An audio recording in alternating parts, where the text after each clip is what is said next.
So for this evening, ang atong topic is partial fraction decomposition. So mao ni atong last na topic for midterms, no.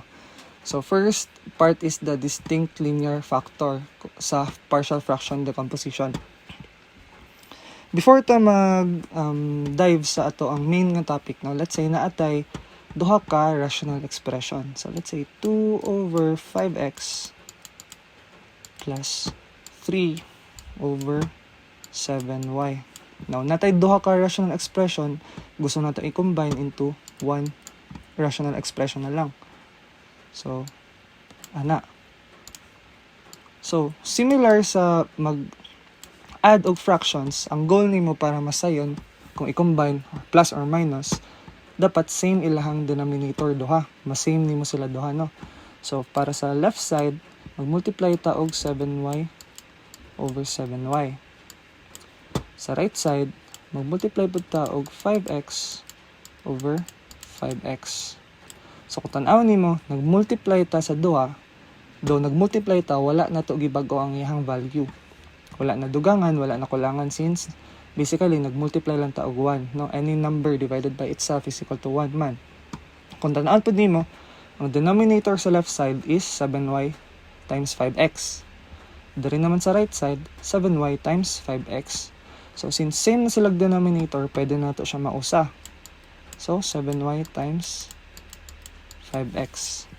So, dari sa left, may mo siyang 7y times 2. So, 2 times 7y.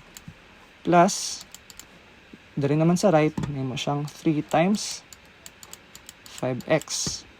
So, pwede na ito siya i-simplify. May mo siyang 14y plus 3 times 5x is 15x divided by 5 times 7 is 35. X times y is xy. So from duha ka rational expression, nahimo na lang nato siyang isa ka rational expression. Now kung gusto nimo ma-check if equal lang ba ni sila duha, no? Kani siya, pwede nato ni siya ma-rewrite as, pwede nato ma-distribute ang denominator, no?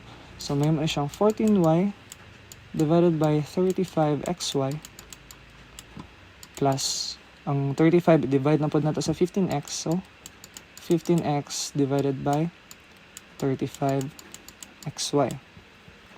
Kung tanaw na to, natay pwede makancel, pwede po ta mag-reduce. Dire, y over y is equal to 1, cancelled. X over x equal to 1, cancelled. Ang coefficients naman nila is pwede ma-reduce. So, 14 and 35 are both divisible by 7. So, 14 divided by 7 is 2. 35 divided by 7 is 5. Nabilin man si x, so copy lang. Operation na plus, so stay nga plus. Sa right naman, 15 and 35, both divisible by 5. So, 15 divided by 5 is 3. 35 divided by 5 is 7. Nabilin si y. So, copy lang. Tanaw nimo, ang atong single rational expression na nabuhat through combining ani, gamit ani nga process, is equal lang gyapon siya sa ato ang duha ka original nga rational expression. Now, kung moingon ta og decomposition is reverse. So, kung nagsugod ta ganina og duha ka rational expression, gihimo na tong isa, sa decomposition is naatay isa, ato siyang i-decompose into duha ka bag-o nga rational expression. Ang kaso, pag partial fraction is ang degree sa imong denominator is greater than the degree sa imong numerator. So, let's say, for example, 3x plus 5. So, kana muna atong numerator. So, iyang degree is 1 since x raised to the power of 1. Tapos 5, iyang degree is 0. So, iyang degree is 1 lang. Divide na to siya sa x squared plus 11x plus 30. Now, kung tanawin mo sa denominator naman, ang imong degree is 2. So, mas taas ang degree sa denominator kesa sa numerator. So, since i-decompose man nato siya, himuon nato siya og duha ka bag-o nga rational expression. Kaso wala ta kabalo unsa ang denominator diri, unsa pod ang denominator diri sa pikas. So pag inani, distinct linear factor na atay ang atong denominator diri is quadratic. So atong i-try nga pangitaon ang iyahang factors, no? Kung makuha nimo ang factors ani, mao na din na siya ang mahimong bag-o nga denominator sa duha nimo ka rational expression nga mabuo. So since duha yang factor ani, let's say factor 1 diri o factor 2 diri. Tapos ang numerator, natay constant sa numerator, ang kaso wala ta kabalo unsa ilahang value. So, let's say A and let's say B. So, first is mag-work sa ta sa F1, factor 1 and factor 2 since pwede man nato siya makuha base sa denominator sa original nato nga rational expression. So, for x squared plus 11x plus 30, if you do AC method, makuha nimo nga ang factor for x squared plus 11x plus 30 is x plus 5 and x plus 6, no? Since the factors for 30 nga when combined is equal to 11 is 5 and 6. So 5 times 6 is 30. 5 plus 6 is 11. So factors niya is x plus 5 and x plus 6. So, okay. Now, let's say, i-assign nato si x plus 5 as factor 1 and si x plus 6 as factor 2. Okay? So, ato ni siyang i-rewrite. Factor 1 is x plus 5. Tapos, factor 2 is x plus 6.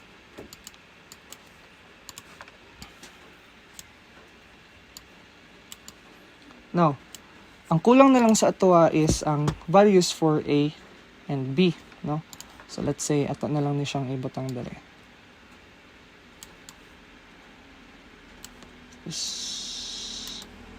Tara. Okay.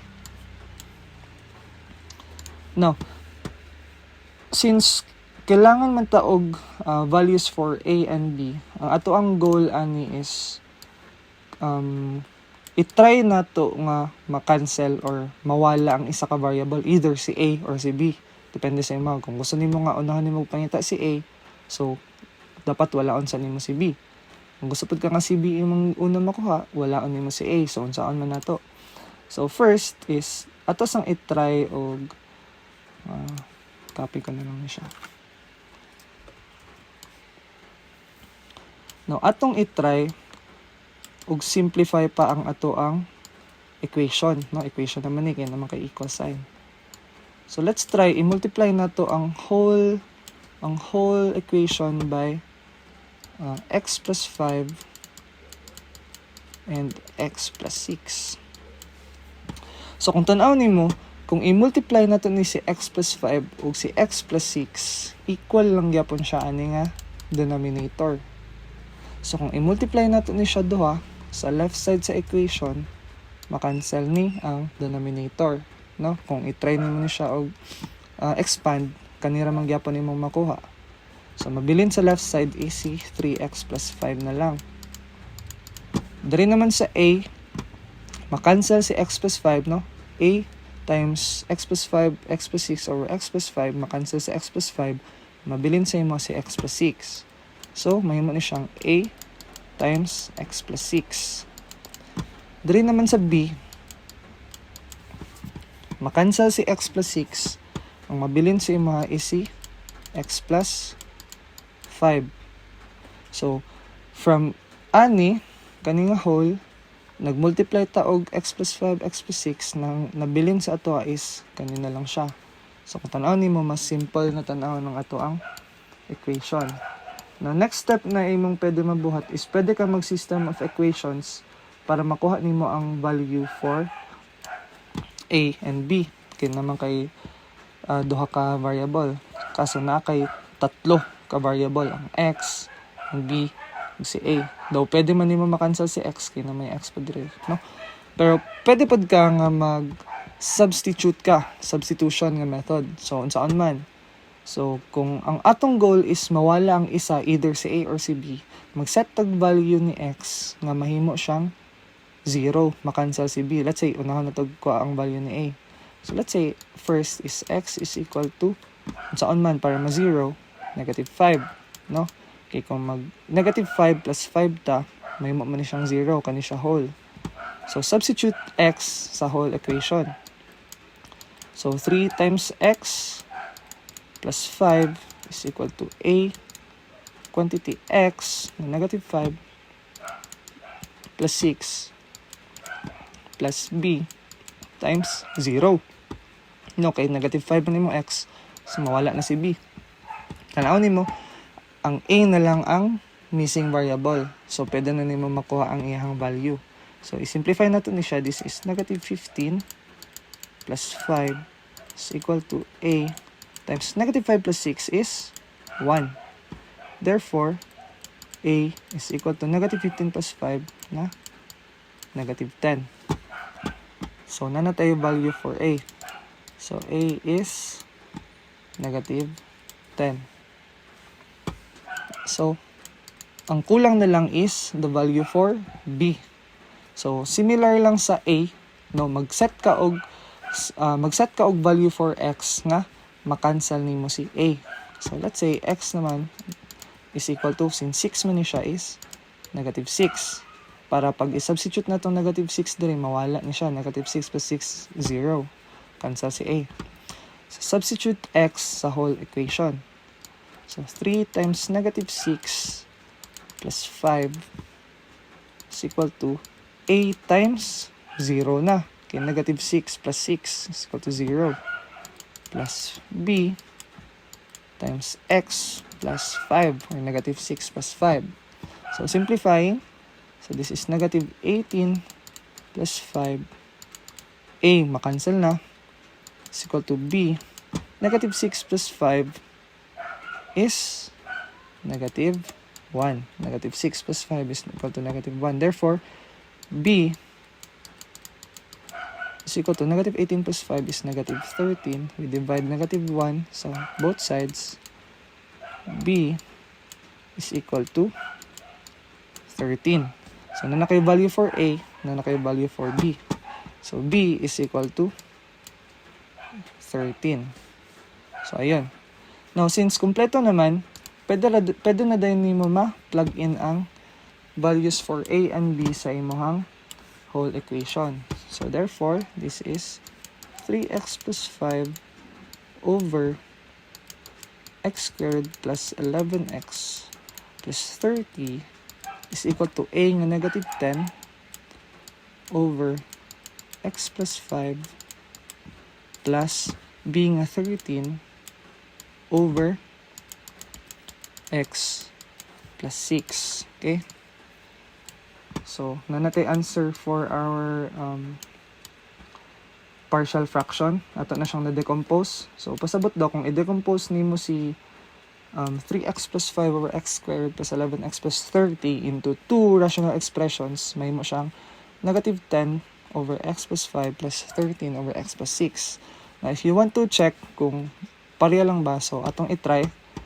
So, negative 10 over x plus 5